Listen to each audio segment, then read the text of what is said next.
Hey everybody, welcome back to the Spin Rack. I'm here with the boys, PD Cal. Say what's up, gents. Hey, what's going on? Hey, ready to rock? Hey, we're talking about the biggest debut of another Marvel DC collab. It's called Deadpool Batman. Not sure why it's called that way. It should probably be Batman Deadpool, but hey, that's another thing altogether. It'll be Beginning- Batman Deadpool with the next one. if there's a next one, right? There So, is a next one. Yeah, oh, this, there is a next one. yeah. Oh, fantastic! Because they told me it was just I thought it was just one shot. But hey, can we get a little background on this? Let me talk to PD. Guess why did they come up with this Background. madness? Yeah, do you know why they came up with this story? Why Deadpool and Batman? What's your thoughts on this? I mean, they could say as many things as they wanted, as they said in their press releases, but DC and Marvel are talking again. So this is the Marvel release for Deadpool Batman, the crossover, which may be mean the crossover many, but they tried to add a lot of other meetups in the issue too, which I don't think is as satisfying as maybe the lead story. But besides money, I don't know what else it could be. But basically, they're getting some of their top talents. On this one, they have Zeb Wells and Greg Capullo. But I'm pretty sure having Capullo at Marvel now, since he, did so much for, well, everything pretty much he did for DC was successful. So they probably bridged the gap for them to do this sort of stuff. But yeah, we have Deadpool Batman. I didn't ask for it. I don't know if the fans asked for it, but Deadpool's popular. Batman is, extremely popular. So I think that's why they did it, in my opinion. Cal, do you have a different opinion? As to why they did this, Yes. I think at the time when they were getting this started, both companies were looking at each other like, hey, you know what? We could do this. Maybe we could boost sales like we did back in the 90s. But now DC's clicking on all cylinders. Yeah. Yeah. Now They didn't DC's know. clicking on Yeah. all cylinders, and Yeah. Marvel's kind of like, Marvel's been, just floundering for a while now. So now I look at this and it's kind of like, yeah, I'm not too sure if we really needed to do this. It's like I can't even say the bank accounts are saying no. The bank accounts are saying, yeah, we need to do this. But right now, DC's been with their all-in initiative and with especially with the absolute line. These guys are like, oh, we're great. We're great. We've been great for over 2 years now. So this is pretty. This is going on pretty good. So why are we doing this again? I mean, it's not just for artistic. You don't think it's It because never. they want to It give it to the never is. fan. They don't want to give it to the fan, like, hey, this is a good story. We really want the fans to understand. Did you read the book? I read the book, but Okay, and just want to understand like why. Just before we get into the review, like what was the reason behind all this? But I guess you were being more jaded instead of saying, "Hey, this is really for fans." They're trying to do something for nice to for us. You're saying it's usually it's for, for them. Usually it's for the money. I'm sorry. It usually is. It's usually for the money. I think the only one that I could legitimately say, hey, why don't we do this? We've been trying to get something off the ground for years. Is Superman versus the Amazing Spider-Man? That's the only one that I could say that because I know they had been trying to do something like that, and it's early enough where Marvel as a company isn't that old. Isn't that old. DC would still be the senior statesman, and like, all right, so we get this together, and then we got some more crossovers that came out of it, but based on the success of that first one. But there's really never a need to do this. We're like, hey, the fans are like, we want to see some more intercompany crossovers. I've never really heard a groundswell, of a vociferous appetite for this to happen. So usually it's for the money. I mean, the best one you can go back to the one in the 90s. Okay, that was the 90s were like, hey, these sales suck. We got to do something. Oh, okay, let's and they worked it. They put the gimmick in there where you can vote. We're gonna have the hero versus the heroes. Who's gonna win? They did it. They needed the money. All right, the only one other than that first one with Superman versus a Spider-Man would be the JLA Avengers. That's just a nice that was just a really nice set. Everybody liked it, and it did sell, but the quality was definitely there. But yeah, I guess you can call me jaded on this one. They did it for the money. yeah, I hear it. So, all right, so let's get into the review of Batman Deadpool. I should let PD start. What's your take on this whole story? Especially since I didn't think much about it, but I did forget the first time I actually took notice of Deadpool is I guess it was X-Force 15, which Greg Capullo did. And then I said, now I can kind of see it. I could see, because when he appeared in X-Force 2, I was like, why are they bringing this guy back? Because I couldn't see it. And then when 15 came out with Capullo drawing him, he was very dynamic. So Capullo did him in X-Force, I think only that one issue. And then, of course, he did Batman for a number of years, and a couple other Batman projects or Batman related projects. So in this one, I didn't expect much, but the art was good. We have Batman and Deadpool matching up, and I didn't really understand, would they be able to figure a good dynamic for crazy guy and Batman being a straight man? But Zeb Wells, I've checked out some of his Spider-Man, but since Spider-Man's so close to me, and his run has been one where Spider-Man is not holding back anymore, so I was kind of, definitely iffy on it. Besides the art, but I was surprised by this. It was a simple story. It kind of followed the Mad Love dynamic. We have a person who's Deadpool working with the Joker, leading to Batman's capture, and it leads to the craziness happens even after that point. So I had to say it was a fun story. I was very surprised. I did also like Zeb Wells' dialogue. That kind of worked. And Batman kind of finding a different type of straight man for Batman to be. To kind of be like, and not, kind of the way, not totally the voice that Denny O'Neil had, but not the internal voice where he basically is a person of action. Like Denny O'Neil kind of brought that back to in the 70s, kind of gave him, like just to really direct that sort of stuff, and not really internal, not really having the Marvel Hamlet. So, but it was a fun way to have Batman's voice. So ultimately, I thought it was going to fall apart when the Joker showed up, but that was the closest part to what's that thing? To Mad Love, but at the same time, it was still fun for me. So I enjoyed it. I was surprised. I would say definitely it's something that people could have fun with, So I'll pass it. Hey, Cal, what's your thought on I, it? I just didn't enjoy the issue overall. Didn't really care for any of the stories.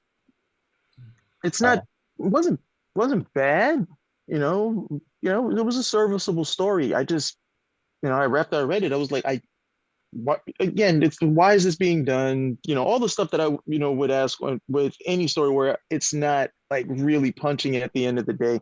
The whole even and I had said this before when we like were reviewing before the book came out. I just think the pairing of Batman and Deadpool is not a very good pairing, but they're popular. So, why not put them together and see what we can get out of it? But there's just not a lot. I just don't find a lot of overlap between the characters to bring them together. So, I read through it, art is serviceable, story is serviceable, but overall, that story and then the rest of them in the issue, if I never read it again, I'll be just fine. well, so it's for me, I think it's a little different. I think I touched base with this on PD, and you could also chime in on this, PD, where I said the problem that I had with the story was that, well, first off, the art is gorgeous. I love the art. The coloring is fantastic. And the problem here is just that we've, we Deadpool is being Deadpool. I mean, I've read Deadpool in several other comics, and this is basically the exact same thing. And Batman, playing a straight man, we get that, it's fine.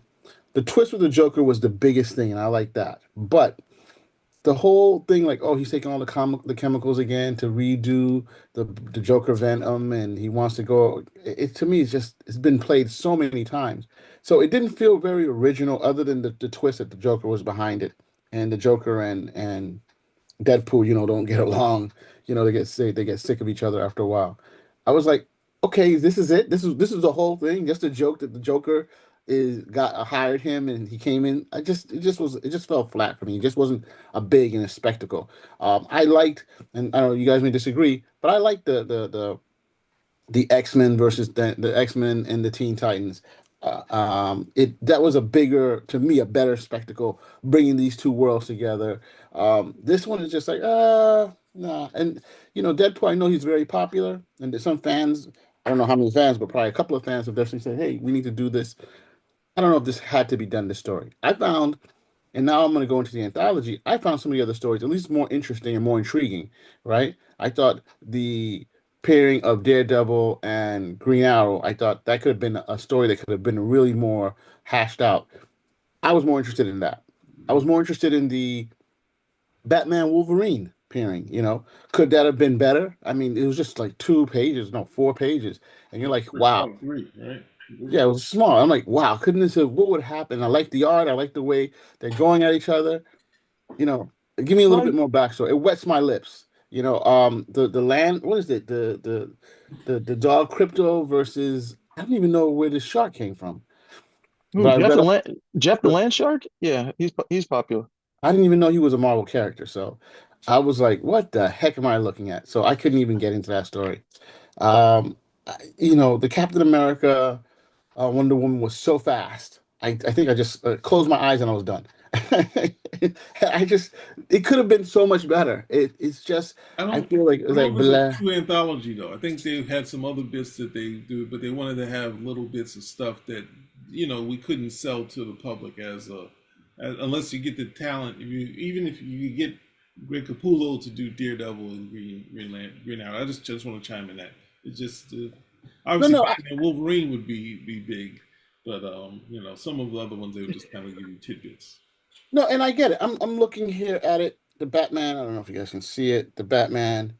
um, Deadpool, and look, I think there's just some distinctive things like the Wonder Woman. I always like the coloring, this new coloring that they're doing a lot of. Hmm. But Steve Rogers and Wonder Woman, I can see happening there. Oh But yeah, it was yeah, just yeah, yeah. there's just That one. so much stuff here. You have Galactus, the Wasp, you have and I'm like, okay, I think if they just did a simple story, it would have been, to me, much more successful instead of throwing anything in the kitchen sink into it. I just was not really. I'm slightly disappointed in the stories themselves overall. I thought that look, the art I think is gorgeous. I think almost all the ones, probably except the what do you call him, Gary, the land shark, Jeff the Land Shark. Dash, the land shark. I don't know what that dude is. That one. It It's a could go. land shark. Okay, it is a land shark, but other than that, I mean, if it was pure visual, it's definitely one of my favorite comics. Just looking at it, story wise, you have a big event, you got to take a big event. You know what I'm trying to say? It's like is the mini series of the year, right? When ABC and NBC and them used to have these big mini series, and you're like, oh my gosh, we're gonna watch this. No, this is not that. This is the movie of the week. It doesn't matter. That's my take of it. So There's a better word. You can use it. I'm not going to use the word that you want to use. Okay, Go ahead. Use I'm that. not. I'm not I using. I'm not. You're pretty not much. forcing me to use it. I just listened to you, and you actually agree with what I said, but you're couching it. You're couching it so much you didn't like it. I was disappointed. Is the word. Well, with this for me, I guess for you guys, then the second one will be, will be easy to top this one. In my Very, mind, very much so. I think different because I don't know. I don't look at I look at Grant Morrison's stuff as more pretty much more cynical. So, and he's having the talent of Dan Mora with him, which I think they should have kind of put stock in keeping Dan Mora with him over everything. But I don't know with him working on with his dark style of Batman. Obviously, we got Batman, R.I.P. and 666 and all that other stuff. I don't want to see he had two absolute Batmans or two Bat monsters in his Batman series. I don't want to see that stuff. I definitely, what else do I not want to see in his thing? I don't want to see the purple and yellow Batman nonsense. None of that in there. And that's not that's not that Silver Age Batman. That's some other nonsense. Just using the costume. There's one other thing that I didn't. I think I wrote it down, but I'm not sure about his humor. His kind of British humor, like the Kiss Me Mala. I can't think of anything outside of him making fun of Image. His that thing he did in what's the name? That's the only one I can think of where I think some of his jokes landed, but I don't know about his kind of humor will kind of land for this. But for me, this one was a little above, so I think Grant Morrison's gonna have to prove his worth. I'm pretty sure to you guys, you're like, it's easy to tell. Yeah. I feel like this is, and I think I looked at a lot of the covers and I was like, which cover should I get? And I said, oh, I've got to get the one with Frank Miller, right? I just love that. But if this is really the cover, this should have been like the cover with the the Joker and Deadpool, right? Where it's like it's a big gag. That's how I feel. It's a freaking big gag. Just those two, they're both hiding something behind their backs. It's just a big freaking gag. You know what I'm trying to say? It's it should have been more, and it just for me feel more disappointing. I mean, like we were talking about the X-Men versus the Teen Titans. No, Bring back the when I Phoenix. brought up the X-Men Titan, I was just saying that we when I was I just want to. I'm sorry to cut you off. No problem. And it's not in difference what you're saying. When you were talking about not new, I was just kind of say X-Men Titans. Chris Claremont was able to find a bit that of having, even though it's not the most revolutionary idea, bringing back Phoenix, he was able to find a bit in an interesting way of Titans don't fight the X-Men, they fight Xavier, and the X-Men fight the Parademons and the Deathstroke the Terminator. When you get to Avengers versus X-Men, that's the same story. The only difference is that the X-Men are siding with Phoenix, and that's where you get your difference. But it's just like, no, Bendis is the top guy. I expect something different. The same I would say. I would, when same I would say when Grant Morrison was on X-Men. I don't want to see an evil twin story. I don't want to see kind of like some of the stuff that he was doing, genre X-Men stuff. So I get an evil twin, all of the bits that you see, different love triangle, all those bits. But at that time, I was just kind of like, hey, this is, this ain't those imaginative guy, and he's doing genre stuff. Now, I was okay with him doing straight genre stuff with the JLA. That was fun. This and the X-Men was kind of like, come on, but I think, so that's the only thing. But I'm saying at the same time, when I was mentioning that, it's always repeating stories. So you're going to find your way at some point later on, someone's going to be like, oh, did that before. Someone who's been reading for a long time is going to say that. I think I said this to Cal the other day where I was talking about Daredevil, where Garth Ennis repeated the thing with Daredevil and Punisher. So at some point, they are going to be repeating stories, and sometimes I'm going to be complaining about it, and as you were complaining. So I get it, but I was just kind of saying to you that, hey, they repeat stories, and sometimes you just got to be like, turn your brain off. But it was like when you're the top guy, I complain. You're the top guy, Bendis. You can't do that. Garth, you can't do that. Oh, this thing is it's just a crossover. It's just a crossover. They can do whatever they want. So Sorry. Cal, Next one. I see. I understand what you're saying, but Cal, what about this anthology format? Would it have been better for them to have broken it out into different stories, or flesh them out a little bit more, Yeah, or no? I'm just looking at, I mean, I'm looking at the writers, and I don't think every writer that you had here had experience with both characters. So that would have definitely been a plus. But then you have a writer like Kevin Smith who has experience in both Daredevil and Green Arrow. And I guess you got to be happy that Kevin Smith just got the story back to them on time. So, you got, I mean, literally, you got Frank Miller there, and you got Frank Miller, you got Daredevil. No, it's the Dark Knight Batman versus Wolverine. Yes. This should not be a fight. It just shouldn't be, but hey, why not? We can get these two grumbling at each other. And then we only get what did we get? Was it two No, pages? old man Logan. Old man Logan. Okay, so Old Man Logan and Old Man Batman. So, but at the very least, I have to admit, initially that was entertaining. And then it was like so short. It was just Yes. cut. So then it becomes all right. You got certain of these guys coming in here to do work, and you get Frank Miller to come out, but he's only going to do this much. You get somebody else to come out, okay, and he's going to have a time schedule. You got other people who probably like, did this person ever write both of these characters? You got an artist he's got an artist who's done both of the characters, but you don't have a writer. I think one of the story that I was like the most disappointed with was the Wonder Woman Captain America story, because that was one just so all over the place in terms of any sort of linear function of storytelling. But then Cap ends up dying at the end. I'm like, why would I like this? And so I get to see Wonder Woman fly off a Cap shield. I'm like, whatever. It was just like, hey, you could have done if the talent that you got did speak to how serious they were with it. And it was also pretty like some of the omissions in terms of people who didn't make it into the anthology, as if those guys were kind of like, nah, we're gonna hold on to these guys just in case, because they're gonna have another issue come out. That one will be Batman Deadpool, and they'll have new writers, new artists. We get another shot at it or another look at it, but the execution. I'm not, I did look to see who was writing what, who was illustrating what, and I'm not surprised that you get this product with what you got there. In certain cases, you have, really nice art and a serviceable story. Other cases, it's just like, all right, the art is whatever, and the story is whatever, and it never really got much better than that. Well, let me bring up something else that Marvel introduced with that kind of short storytelling in the Marvel 1000 to both of you guys. Did the Ewing doing one-page stories with multiple artists? Did you feel that? Because it feels like they followed that format a little bit longer into this. Do you think that worked at all?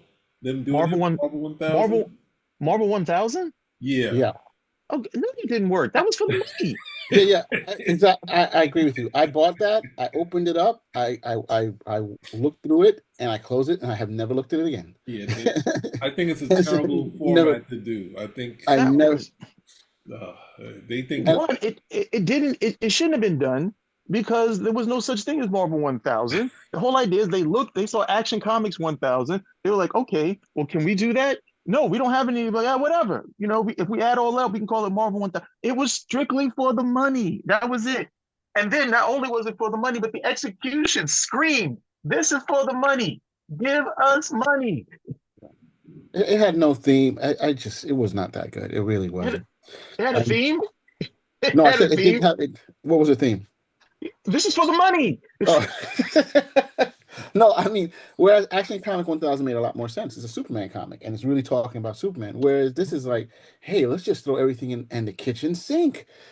That's what I felt. But that was, you know what? And I probably I'm a little biased because I'm not partial to anthologies. I read once in a while when they're really good, but to me, this definitely. I don't want to say. Look, I love the art in the book is gorgeous. I gotta say the covers are really really nice. The story. I'm not knocking the writers. I'm just saying that you get this material. You get this beautiful material to work with, and you go, eh.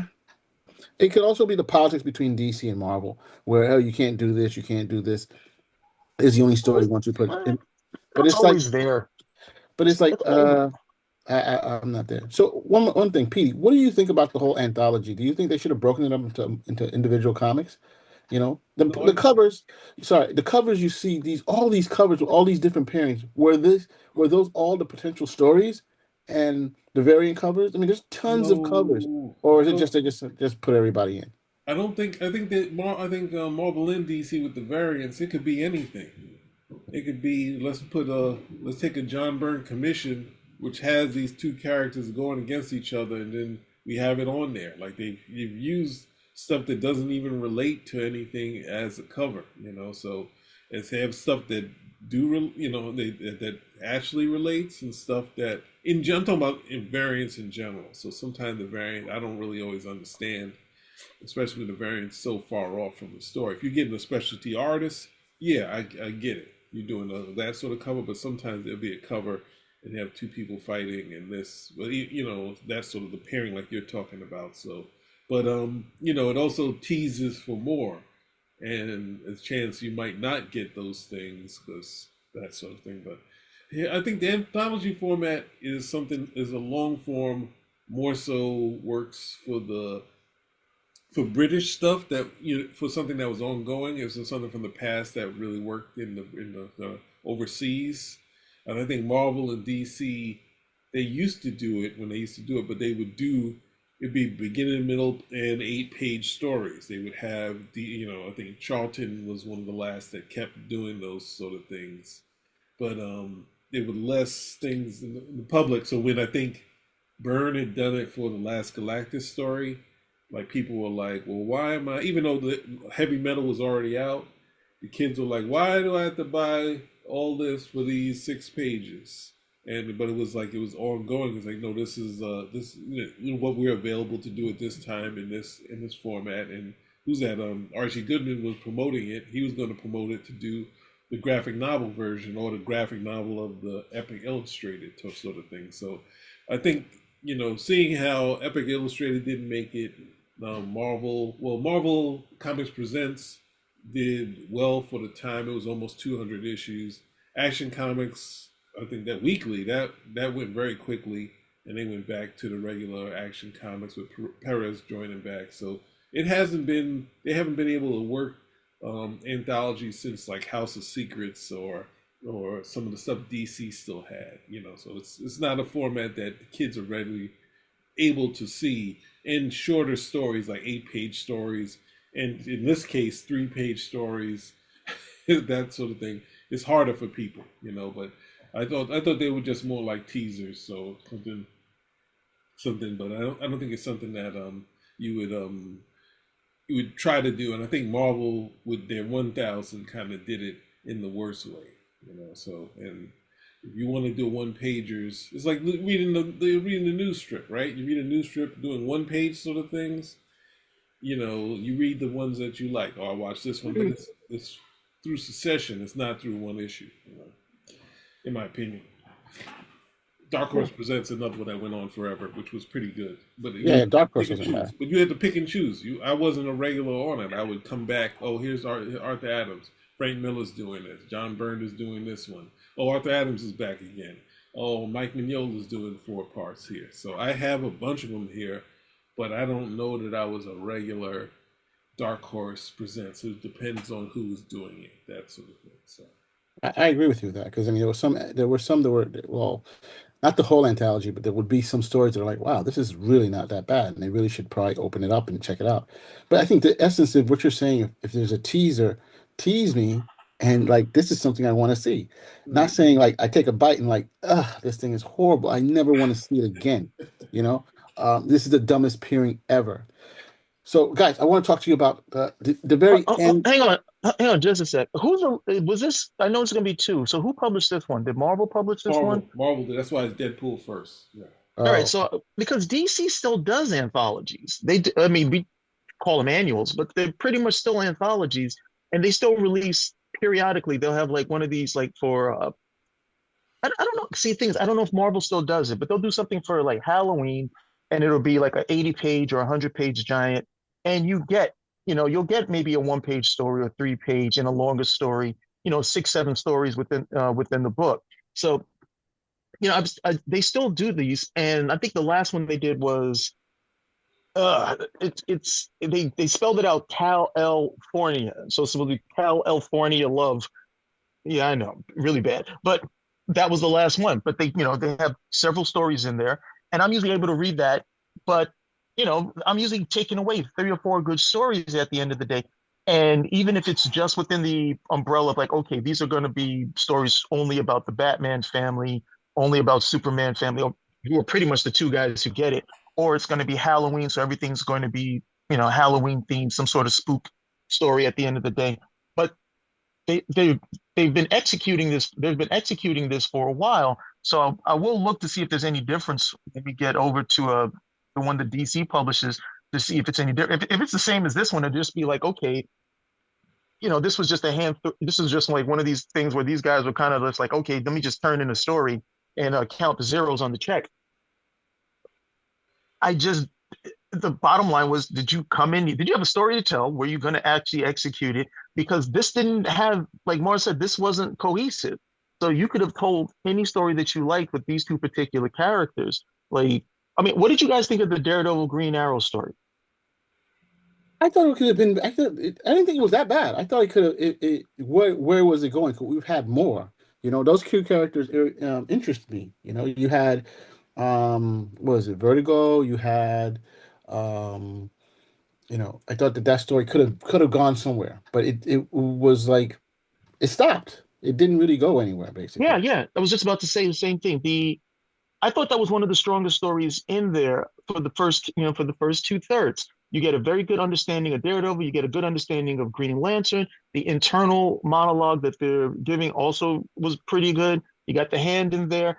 And then once he throws in Vertigo, it just all went left because you had to finish the story. You only had like what, a page and a half left. So Yeah, now you have to finish the story. So it becomes like, hey, this is where somebody's supposed to come and say, no, no, no, what you got here is really good. Okay. You already had the League of Shadows, and then you had the hand. So it was perfect. Both of these yeah, guys, we see the parallel between them. Okay. You're familiar with both of them. And the second that he throws Count Vertigo in there, okay, that's a problem for Daredevil. And then Green Arrow comes over here, sorts the whole thing out. And I guess he wanted to have a nod to Fogwell's gym and battling Murdoch with the boxing glove. But then it became uneven because it was like, all right, so Green Arrow comes over here and he rescues Daredevil, and that's how the story ended. yeah, you threw in exactly. you threw in one villain too much. You were clicking on those, you were clicking, up until this particular point, and that I feel is a lot of what the book is. Where like even the stuff that was better was like, no, there was nobody to say, no, no, no, you're good, right over here. Find some way to end it with this. Don't throw the extra additive in, or even somebody to tell them you don't need this character. You're good. You've got perfect balance right now. So that's something that I find to be just well, I don't know. There's not a lot of editorial. I don't want to call it interference, but there's almost seems like there's no editorial anything when it comes to a lot of Guidance. this stuff. I agree with Yeah. you. One thing, guidance. I think that's what I was thinking. Like, who told them they could do this or not do this? And But there should have been a much more. If you're gonna do, look, this is my thing. If you're gonna do an anthology, you really should sit down and say, and probably I'm thinking it wrong, but it should be some type of overall mission, not just jam all these stories together and say, hey, let's see what hits or what doesn't hit. And that's why I asked about the whole variant covers. It looks like there were a whole bunch of specific pairings possibly, and I'm wondering, were these all the stories? And they said they cut all these from coming into the book, or are they going to be like you just said, it's going to be in the second one? I'm not sure.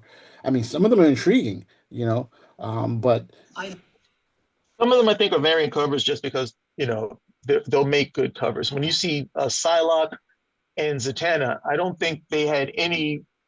If there's a Psylocke and Zatanna story, I'll be very, very surprised because those two characters have nothing in common. But J. Scott Campbell draws pretty girls on the cover. So hey, we can definitely get people interested that way. But because I've seen where they do where when they go with the annuals when it's an anthology format or the stuff that DC does, and they'll grab this particular if it's a horror theme, who are we going to see? We'll definitely see say like a Swamp Thing, Solomon Grundy. You'll see those type of characters, and they either play off one of the major characters or they get a story of their own. And a lot of times these stories are entertaining. So it's not something that they couldn't have done here. But I'm wondering if Marvel still does this type of stuff and if they're familiar with how these actual things can be entertaining and enjoyable for your readership, as opposed to the cash grab, the one pages, which they definitely show they know how to turn those out, and they sell. They're just not necessarily memorable. Well, let me backtrack into something that you guys were mentioning before with the Green Arrow and Daredevil, like with Kevin Smith, because I didn't know he wrote it. I know it quickly passed through it, and then looking and saying he wrote it, like he could get that crossover off the ground. I mean, you think he's so? the Daredevil writer and the Green Arrow writer. He could have got that crossover the ground. We didn't have to have a short version of this. We could have had a very long version of it, and with the talent involved as far as the art. So I'm not. I mean, with the it feels like, well, I guess for Marvel it's a one and done because if DC is rolling, they might want to take another break from crossovers because they took a break when Kusada was there. They let the Avengers JLA happen, but they wanted to do more. They wanted to do Marvel wanted Batman, Daredevil with Bendis, and they were like, we don't the climate at Marvel we can't really deal with. But I think now, Kevin Smith and him wanting to do something that would be, that's something why waste it for a short. Because it's Kevin Smith. You don't think it'll happen? Do what I, Quesada I did. think Have the I think artist if Kevin start. Smith Tell what the story is. Have the artist start and him put the dialogue in. They're still waiting. Kevin Smith has like two. I think he has one or two stories that are still outstanding for Marvel that are probably never going to happen because so much time passed with it. With Kevin Smith or Frank Miller, I think those are two good examples. If I go Frank Miller's like, all right, I'll give you a couple of pages, and I look, and I'm like, oh man, this is pretty good, but it's too quick, and I have to go back and like, hey Frank, man, can you give me some more pages of really good stuff? You got it, you got it. Like, okay, this is what editor is going to have any influence with Frank Miller these days? And then with Kevin Smith, it becomes like, hey, he's usually working on other stuff. So he's kind of like, look, I would love to, he's sure. If Kevin Smith, I would like to do Green Arrow, Daredevil, Green Arrow, however you want to put it. And they'd be like, all right, but if you do that, we need like about 48, 64 pages in order to make this work so we can get a good story. Okay, great. All right, here are the first 8 pages. 10 years later. Hey, Kevin, can we get page number 9? I'm just thinking, I think they can get it off the ground. Him getting it done, without a doubt, he can get it off the ground. I don't know. It will. I don't know. It can get off the ground, but it might be like the Spruce Goose, where it's going to hover at like about 100 feet and never necessarily get up to the 30,000, so we can actually take flight. And that's no slight to Kevin Smith. I know he's busy, but I remember he's a slacker. You can say you can slide him for being a slacker. He knows he's a slacker. Because I really enjoyed when he came on Daredevil. Everybody was talking about it, had a lot of buzz, so on and so forth, and I enjoyed that storyline. And the stuff on Green Arrow, okay, but then you could see where it's like, okay, I want to do this, and Kevin Smith thing was like, hey, I turned in 1 issue. I'll get to the 2nd issue when I can. Translation: I may never get to this. I want to do it, but hey, I got to do this stuff over here. That's how this stuff is going to be prioritized at the end of the day. But if nothing else, you did get that 1st issue. And I think in his mind, he might have been like, hey, I gave you the 1st issue. So if you want, you can just continue this on with someone else. And they're like, no, we want you. We're like, okay, well, then you're going to have to wait 17 years later. Well, I mean, that kind of reminds me of the Frank Miller Presents. Like, there's some stories that were going on there. And you're like, what happened to them? I don't think that I've seen anything recently from them. Frank Miller. What story was that? With the Frank Miller Presents? What story? They had Ronin. He finished Ronin. Ronin got finished. There was the Ancient Enemies. They had those things happened, but I don't know if they finished whatever they were doing. And then I'm pretty sure they're just waiting for Frank to, I think as far as the drawing part, probably, though they have he has another artist for one of the other Sin City, so I'm not sure what's going on with that. So I don't know if the company's in flux or not. I haven't heard anything about it. No, that's what I'm trying to say. I thought this was supposed to be an ongoing company, but it seems as though some of the books were just, I'm not sure if they finished all the books, but I know that some of the books were it just stopped them. It's like, not stopped them, but it's an ongoing company. It's an ongoing company. You keep on going on, but you end the story, you start a new story. But I don't know. That's just seemed to me very interesting. But listen, getting back to this again. So what's your take on Logo at the very end? Logo? Of the book. Logo. Yeah, Logo. I thought, I was a little confused on that at first. I had to go back and read it and like, what the hell just happened here? They did an amalgam of Lobo and Wolverine. So I'm going to pass extra. A little too much. Hey, I'm all for it if fans like it, because then I can get some resale value on I these knew he was going to say something like this. I knew it. I knew he was going to say some nonsense. Don't miss out. Don't miss out. Go get that logo. With this, he's not with that. I'm okay with that because I get some resale value on my issue 3 or 4 of Marvel versus Marvel. Come on, get that logo. Yeah, or whatever the other thing was. So did you like it or did you not like it, guys? Or it doesn't matter to you? No, I'm not with that one. That one I definitely wasn't with. I thought the art for the Wonder Woman and Captain America was nice, so that kind of kept me engaged in it. But I think that one was just like, well, come on. You feel like you didn't continue, do anything with it. It was just there. Because they could. Well, it'll be interesting to see what DC does, and if DC and Marvel worked it out where they both do some wacky crossovers on their end. So let other people play around for a few things. So if that's the format, but if it is just a one story thing in DC, like, well, we're getting it in and we're out. It shouldn't be. You got to make these pairings. You have to make these pairings work. Workable is not the pairings should be organic. and Batman Deadpool is not an organic parent. These two guys have no reason to cross over, with the exception of their popular characters. There is nothing going on. And when you go through the story as well, the majority of these guys, these were not organic parents, where you can say, okay, I can see these two guys getting together for an adventure. They have these particular things in common. The majority of them just weren't. Logo, I have to admit, was interesting because that's more of like an amalgam character, if you will. An amalgam, I had a lot of those were just a lot of those were a lot of fun, and you could see that in terms of the execution of the amalgam as opposed to the DC versus Marvel, the people working on that were actually enjoying themselves as opposed to the other one, which was the cash grab. So that for me was very much in the same vein of that, with the exception again that you're going with two characters who were popular. And I might have liked to have seen like, hey, maybe we could see something a little bit different rather than yet another, thing with Wolverine and, Lobo, of course is popular, but yet another thing with Wolverine. Maybe we could have done something else, but that probably of all the stories was the closest to something that seemed like, hey, maybe we can do something in the same vein and have the same type of fun with it. But the majority of actually all of the pairings were just not organic. There's really no reason for a lot of these guys to be adventuring together.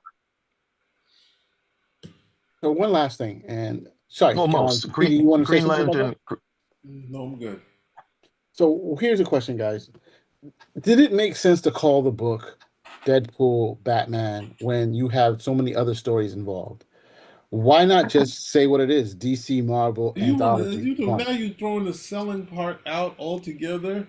Well, I'm thinking people are going to come looking at, and probably I made this mistake myself. It's the longest part of the book. The other parts are just bits. Right, but I'm saying, but then why? Who's going to know there are other bits inside, like the logo find part? Out it's a surprise. The person who reads it. Who wants to be surprised? I want to know what's happening. Well, you need it all on the cover. Yes. No, because you're not going to sell. You're not going to sell it. Anthology. You want the guy who doesn't pay attention to this stuff, is just coming in to get his regular books, and then he looks and he sees Deadpool and Batman. Yes. Oh wow, I didn't know. Okay, let me pick this up. As opposed to Marvel, DC, like, huh? No, I think I got that already. I think I got that, back in my stacks. I think they'll still go. I think they'll still pick it up. When the original one happened, the kids didn't have anything. You just went to the store, next thing you know, you go to the newsstand, it was there. Somehow, like, how did this happen? I think even before that, you had, Marvel and DC did the Wizard of Oz, but it's like, this stuff started happening. And the true sign of the X-Men success, by the time the Titans, that's when the X-Men are a success. You could tell the X-Men were not a success in the 70s and or even early 80s because they don't have a treasury. There are no treasury editions. The covers that Byrne did for the treasuries, they had people redo them. If you see the original ones, they weighed the Hulk. I think he did a Hulk one. They had the artist redo it, and it's the same cover. And I'm just like, good Lord. But anyway, I think you get a surprise. You like some, you don't like the others, or you dislike all. You like the first one, or you don't like the real story, and maybe you like one of the other stories. But you're not buying it for those back ends, those side stories, in my opinion. Okay. Sounds like a plan. So I guess we've covered as much as we could. Overall, the team has said pan the damn thing.